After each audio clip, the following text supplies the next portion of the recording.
That right there, that's what separates a revolver that lasts 20 years from one that lasts 200. Most gun reviews talk about how a revolver feels, how it looks, whether it's got a smooth trigger. Nobody talks about what happens inside that steel when you put 50,000 rounds through it. That's what we're doing today. 7 revolvers, ranked not by reputation, not by Hollywood, but by one standard. Will this thing still work perfectly after everyone who bought it new is gone? And here's what nobody else will tell you. Each one of these wins for a completely different reason. Pick the wrong one for the wrong reason, and you've left your grandkids a very expensive paperweight. Let's start at number 7.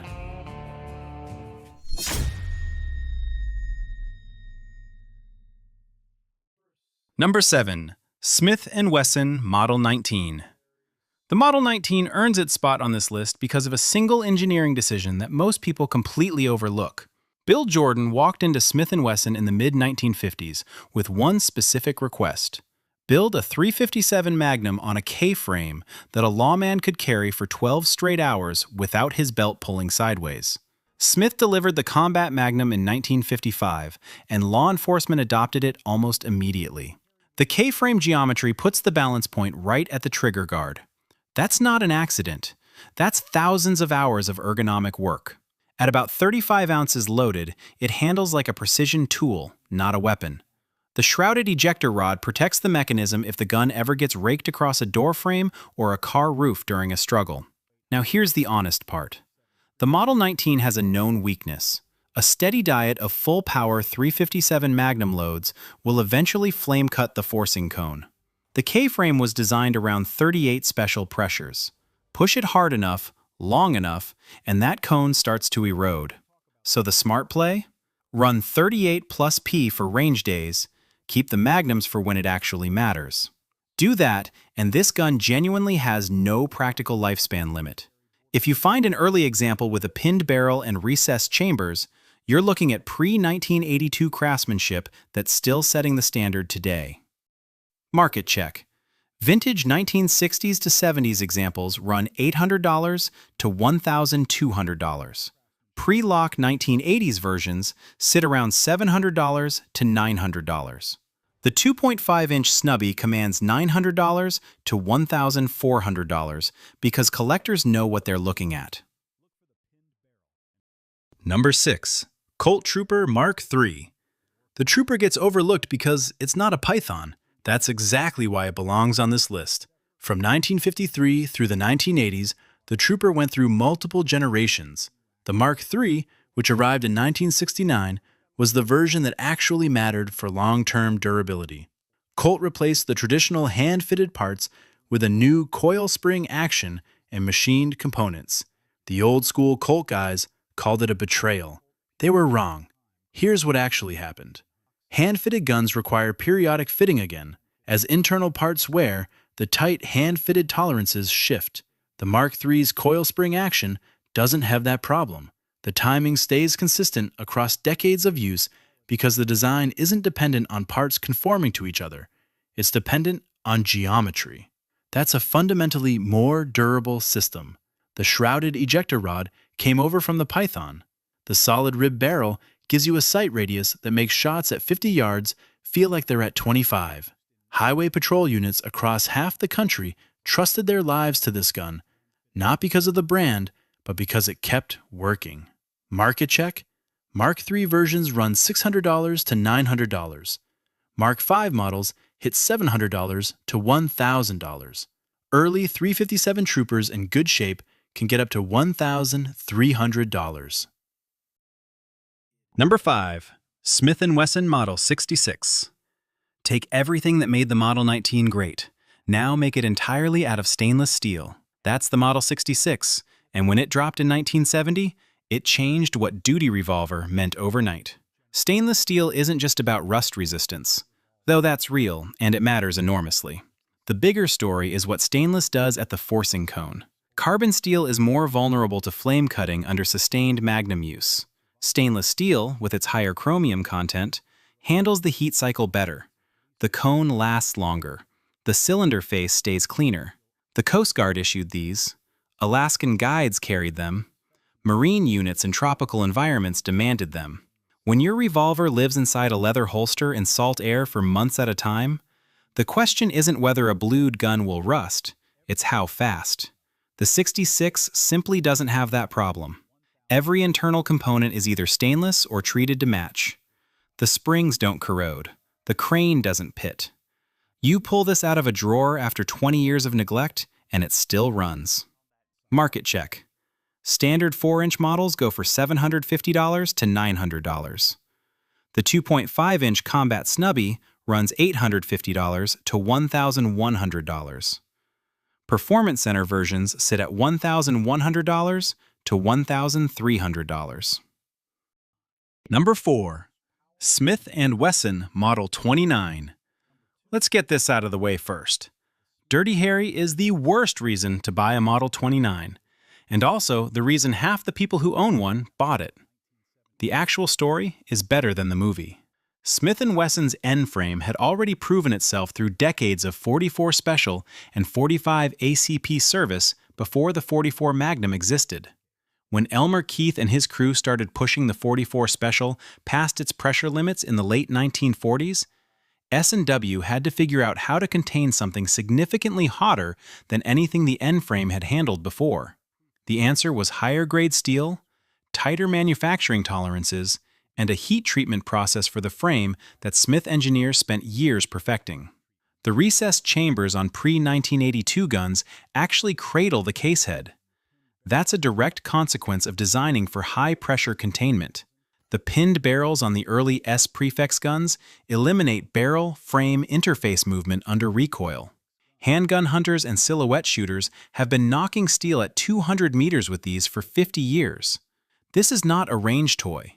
It's a precision instrument that happens to look intimidating. Market check. Pre-lock 4-inch examples fetch $1,200 to $1,800. Classic 6.5-inch versions run $1,100 to $1,500. Add $200 to $400 for nickel finish in clean condition.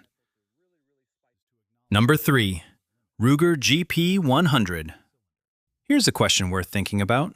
If you had to shoot 50,000 rounds through a single revolver this year, which one would you pick? Competition shooters who actually do that kind of volume answer that question with the GP 100 every single time.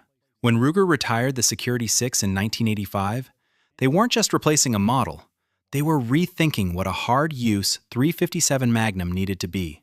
The GP 100 has a triple locking cylinder that locks at the front, rear, and at the crane.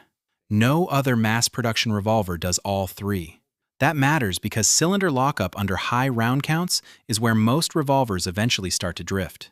The GP 100 doesn't drift. But the piece of engineering that most people miss is the grip system. The peg-style mount means the grip frame itself never moves. On traditional revolver designs, the grip panels can shift or loosen under sustained recoil. On the GP 100, the grip is mounted to a peg. It cannot shoot loose. At 50,000 rounds, that difference becomes very visible. Ruger's investment casting process produces a frame with uniform hardness throughout.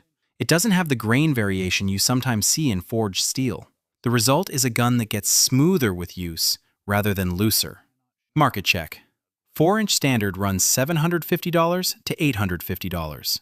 6-inch target models go for $800 to $950.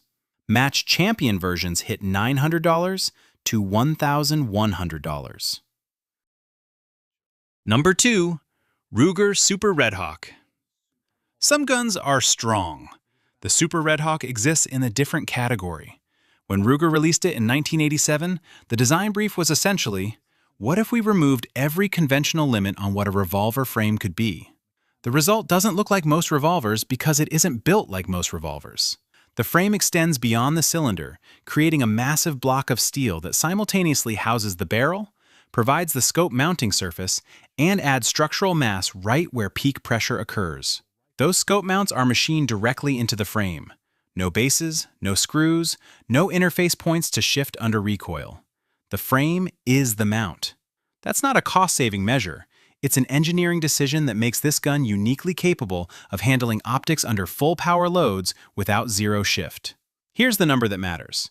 The 454 Casull version generates chamber pressures around 65,000 pounds per square inch. That's rifle territory. The cylinder gap flash at those pressures will ignite paper at 3 feet. The Super Redhawk handles it without complaint. Professional ammunition manufacturers have used these for proof load testing. The rounds designed to test the absolute structural limits of other firearms, because the Super Redhawk is one of the few handguns that can actually contain them reliably. Alaskan guides tracking wounded brown bear in thick brush carry these. When failure means death, this is the choice. Market check. Standard 44 Magnum runs $950 to $1,100. The 454 Casull versions go for $1,050 to $1,250. The Alaskan Snubby, if you can find one, sits at $1,100 to $1,400. Number 1. Ruger Redhawk. Every gun on this list is exceptional at something specific. The Redhawk is exceptional at everything, and it has been since 1979. The backstory matters here. Ruger's engineers were handed an unusual mandate: design a .44 Magnum that could run the hottest handloads on the market indefinitely, without any component failure. Not survive them occasionally, handle them as a routine diet. That mandate produced a revolver with cylinder walls 40% thicker than standard industry specifications, and a top strap beefier than what you'll find on most bolt-action rifle receivers. The key design element is the single spring mechanism.